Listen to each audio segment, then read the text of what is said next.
ចាជំរាបសួរបងប្អូនទាំងអស់គ្នាពីប្រទេសជប៉ុនចាជួបជាមួយនឹងខ្ញុំលក្ខណៈទៀតហើយឥឡូវនេះម៉ោងប្រហែលជា3ល្ងាចចា3ល្ងាចនៅប្រទេសជប៉ុនហើយនាងខ្ញុំចង់បង្ហាញបងប្អូនផ្កាធូលីបចាសួនផ្កាធូលីបនៅចំហៀងផ្ទះម្ដងហើយដំបូងយើងមើលផ្កានេះសិនចាផ្កានេះគឺយើងកាត់មកពីចំការពណ៌លឿងស្អាតណាហើយវាមានច្រើនស្រទាប់ហើយក្លិនវាគឺឈ្ងុយចានេះយើងកាត់វាយកមកអានេះមានម៉ូតជយកទៅផ្កាធូលីបមានច្រើនម៉ូតណាបងប្អូនមានមូលមានស្រួចចាហើយខាងក្រោយនេះគឺជាសួននៅចំហៀងផ្ទះរបស់នាងខ្ញុំចាយើងមានដាំផ្កាច្រើនមុខមែនតែនហើយនៅកន្លែងនេះមានចាបមានអីមកច្រើនណាចាយើងឲ្យចំណីវាចេះតែមកចាឥឡូវយើងមើលខាងនេះយើងបើកប្រអួចមើលចាគឺអញ្ចឹងឯងយើងមើលពីលើទៅឃើញផ្កាធូលីបច្រើននេះខ្ញុំដាំនៅជុំវិញគល់ឈើដើមឈើអញ្ចឹងយើងដាំហើយផ្កាធូលីបនេះពណ៌រៀងទឹកក្រូចស្រស់ចាដំបងចេញរៀងខ្ចីដែរដល់ពេលវារីកយូរទៅវាចេញស្រស់អញ្ចឹងបងប្អូនវាមានលាយស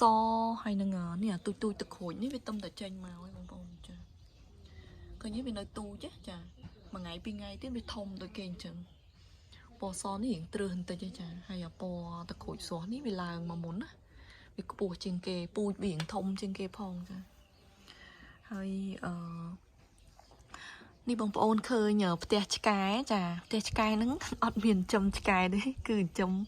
កូនកដុល hamster មួយគូចាហើយវានៅក្នុងនឹងឯងយើងឲ្យចំណីវាហើយវាអាចរស់នៅត្រជាក់បានអញ្ចឹងណាហើយវាមានទឹកមានអីហើយនឹងកន្លែងរត់លេងរបស់វានៅក្នុងហ្នឹងចាហើយផ្កានេះមកគុំចាមកគុំនៅខាងមុខផ្ទះឆ្កែហ្នឹងគឺតឹមតែចេញអញ្ចឹងឯងចឹងផ្កាធូលីបចេញដំបូងមកគឺវាកំពុំទូចអញ្ចឹងបងប្អូនចាឃើញទេមានគ្រប់ពណ៌មានសលាយស្វាយផ្កាឈូកចឹងទៅលឿងទឹកក្រូចចាអាហ្នឹងប្រហែលជា40គ្រាប់ហ្នឹងបងប្អូនចានេះខ្ញុំដាំធ្វើអក្សរ U ហើយបងប្អូនឃើញនឹងខ្ញុំដាំហ្នឹងគឺជុំវិញដើមសាគូរ៉ាចាបងប្អូនឃើញ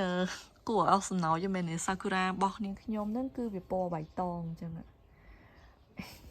របស់គេពណ៌ផ្កាឈូកហើយរបស់យើងពណ៌បៃតងអញ្ចឹងណាបងប្អូនមើលមកពណ៌ថតនៅខាងក្រៅហ្មងมันច្បាស់ទៅហើយវាមានច្រើនស្រទាប់ចាពង្រីកអញ្ចឹងមើលអត់សូវច្បាស់ទេហើយមានធូលីបចាភាគច្រើនធូលីបហើយខាងនោះយើងដាំធូលីបច្រើននៅតាមលបងចាមានដើមកលាបវល្លិហើយនឹងផ្កា luminous អីចឹងទៅចាមានច្រើនម៉ូតចាវាទំតចេញទេបងប្អូនតាមលបងហ្នឹងណាទំចេញប្រហែលថ្ងៃពីរថ្ងៃហ្នឹងដែរឥឡូវវាចេញមកចិត្តអស់ហើយប្រហែលថ្ងៃទៀតវាធំជាងហ្នឹងចាហើយនេះផ្កាមកគុំនៅខាងនេះចាមកគុំបងប្អូនឃើញហ្នឹងឈ្មោះថា hyacinth ចា hyacinth ហ្នឹងក៏អូសខ្លាំងណាបងប្អូនឥឡូវវាចាប់ផ្ដើមទ្រូមទៅវិញហើយយើងដាំត6 7គុំ6 7មើមទេប៉ុន្តែក្នុងមួយមើមហ្នឹងវាបែកបាន2បាន1បាន2ចឹងណាមានទូចមានធំចឹងទៅចាហើយនៅខាងមុខនេះនាងខ្ញុំដាំចម្រុះពណ៌ចាចម្រុះពណ៌ហ្នឹងវាចេញរៀងប្រហែល